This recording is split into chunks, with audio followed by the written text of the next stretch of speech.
తెలంగాణ అసెంబ్లీలో వికలాంగుల సమస్యలపై ప్రత్యేక చర్చ చేపట్టాలని అసెంబ్లీ స్పీకర్ గడ్డం ప్రసాద్ కుమార్ కు భారత వికలాంగుల హక్కుల పరిరక్షణ సమితి రాష్ట్ర అధ్యక్షులు గిద్దే రాజేష్ విజ్ఞప్తి చేశారు.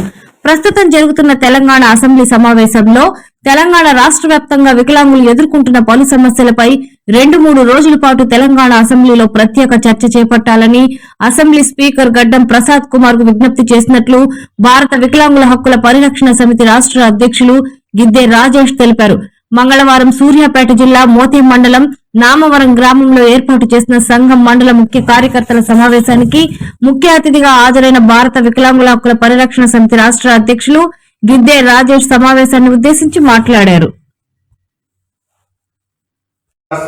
ప్రస్తుతం జరుగుతున్నటువంటి అసెంబ్లీ సమావేశాల్లో ఈ రాష్ట్రంలో తెలంగాణ రాష్ట్రంలో దుర్భర జీవితాలు గడుపుతున్నటువంటి వికలాంగుల సామాజిక వర్గం ఎదుర్కొంటున్నటువంటి సమస్యల మీద అసెంబ్లీలో చర్చ చేపట్టాలని చెప్పేసి గౌరవ శాసనసభ స్పీకర్ అయినటువంటి గడ్డం ప్రసాద్ కుమార్ గారికి భారత వికలాంగుల హక్కుల పరిరక్షణ సమితి రాష్ట్ర కమిటీ పక్షాన మేము విజ్ఞప్తి చేయడం జరిగింది.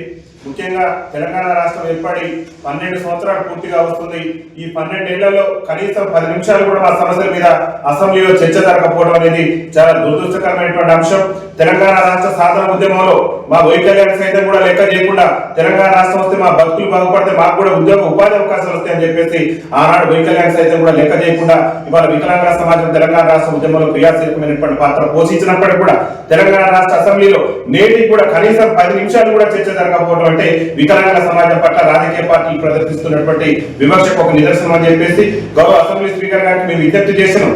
సార్, మీరు 12 ఏళ్ల నుంచి మా అసెంబ్లీలో మా సమస్యలు కానీ మా వాణి కానీ అసలు మా దృష్టి అసలు వికలాంగులు అనేటటువంటి వాళ్ళు ఈ సమాజంలో ఉన్నారు, ఈ తెలంగాణలో ఉన్నారు, వాళ్ళ బాధలు ఉన్నాయి, వాళ్ళ సాధనలు ఉన్నాయి అనేటటువంటి అంశం మీద ఏ పార్టీ నాయకులు కూడా మాట్లాడకపోవడం మాకు దురదృష్టకరమైనటువంటి అంశం. అసెంబ్లీలో తెలంగాణ రాష్ట్ర అసెంబ్లీలో ఖచ్చితంగా 2-3 రోజుల పాటు సమగ్రమైనటువంటి వికలాంగుల సమస్యల మీద ఈ రాష్ట్రంలో వికలాంగులు ఎదుర్కొంటున్నటువంటి సమస్యల మీద సమగ్రమైనటువంటి చర్చ జరపాలని చెప్పేసి గౌరవ స్పీకర్ గారికి మేము విజ్ఞప్తి చేసినాం. స్పీకర్ గారికే కాదు, మీ రాష్ట్రంలో ఉన్న అన్ని రాజకీయ పార్టీ నాయకులు కూడా మేము విజ్ఞప్తి చేస్తున్నాం. తెలంగాణలో అన్ని కుల సంఘాల గురించి మాట్లాడుతున్నారు, అన్ని వర్గాల గురించి మాట్లాడుతున్నారు, అన్ని వర్గాల సంక్షేమం గురించి ప్రతిపక్షాలు మాట్లాడితే ఇక్కడ జరుగుతున్నటువంటి ఏదైతే అధికార పార్టీ ఇచ్చినటువంటి హామీల అమల్లో అనేకమైనటువంటి హామీల మీద ప్రతిపక్షాలు నిలదీస్తుంటాయి. కానీ వికలాంగుల సమాజానికి ఇచ్చినటువంటి హామీల్లో నిలదీయడం చేతకావడంలో ప్రతిపక్షాలు కూడా పూర్తి స్థాయిలో వైఫల్యం చెందినటువంటి నేపథ్యంలో అంటే రాజకీయ పార్టీలు సకలాంగుల రాజకీయ నాయకులు మా వికలాంగుల అంశాన్ని కానీ మా వికలాంగుల ఉనికిని కానీ మా వికలాంగులు ఎదుర్కొన్న బాధలు కానీ చట్టసభలో చర్చలు తీసుకురాకపోవడం అనేటువంటిది చాలా దురదృష్టకరమైనటువంటి అంశం.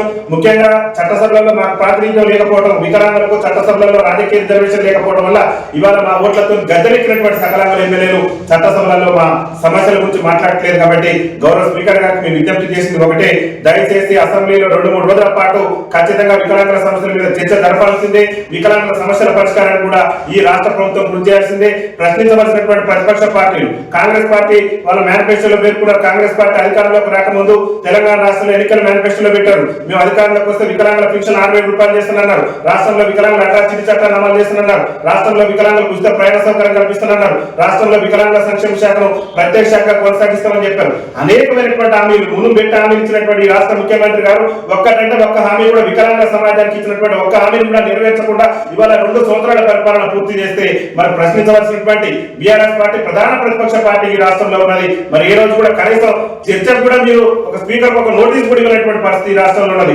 అదేవిధంగా బీజేపీ పార్టీ మీరు జాతీయ పార్టీని గొప్పలు చెప్పుకుంటున్నటువంటి మీ రాజకీయ పార్టీ కూడా మరి ఎందుకు అసెంబ్లీలో మా సమస్యల గురించి మా బాధల గురించి మా వేదన గురించి ఎందుకు నోటీస్ ఇవ్వలేదని చెప్పేసి భారతీయ జనతా పార్టీని అడుగుతున్నాం. ఎంఐఎం కానీ సిపిఐ కానీ ఎవ్వరు కూడా కనీసం అసెంబ్లీలో మా వాణి కానీ మా సమస్యల మీద కనీసం చర్చ కూడా జరపకుండా ప్రశ్నించాలి, ప్రభుత్వాన్ని ప్రశ్నించాలి, ఇచ్చిన హామీలు అమలు చేసినటువంటి ప్రభుత్వాన్ని ప్రశ్నించవలసినటువంటి ప్రతిపక్ష పార్టీలు ఇవాళ మౌనంగా మరి మౌనాన్ని ప్రదర్శిస్తూ మా ఉనికిని ప్రమాదకరం చేసినటువంటి సందర్భంలో వికలాంగుల సమాజం వల్ల గౌరవ స్పీకర్ గారికి విజ్ఞప్తి చేసినాం. స్పీకర్ గారు పార్టీలకు అతీతంగా చొరవ చూపి అసెంబ్లీలో ఒక ప్రత్యేకమైనటువంటి చర్చ తీసుకొచ్చి ఈ రాష్ట్రంలో వికలాంగులు పడుతున్నటువంటి బాధలు, వికలాంగులు పడుతున్నటువంటి వేదనను గుర్తించి మరి స్పీకర్ గారు ప్రత్యేకమైనటువంటి చర్చ చేపట్టి వికలాంగుల సమాజానికి అభివృద్ధికి పాటుపడాలని చెప్పేసి మేము ముఖ్యంగా గౌరవ స్పీకర్ గారికి విజ్ఞప్తి చేయడం జరిగింది. అదేవిధంగా తెలంగాణ రాష్ట్రంలో 2024 డిఎస్సీ నియామకాలు చేపట్టింది రాష్ట్ర ప్రభుత్వం.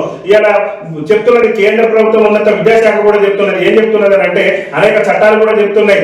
ఈ ప్రతి గ్రామాల్లో ఉన్నటువంటి ఉన్నత పాఠశాలలో కానీ హై స్కూల్లో చేపట్టాలి. అసెంబ్లీలో 2-3 రోజుల పాటు వికలాంగుల సమస్యలపై చర్చ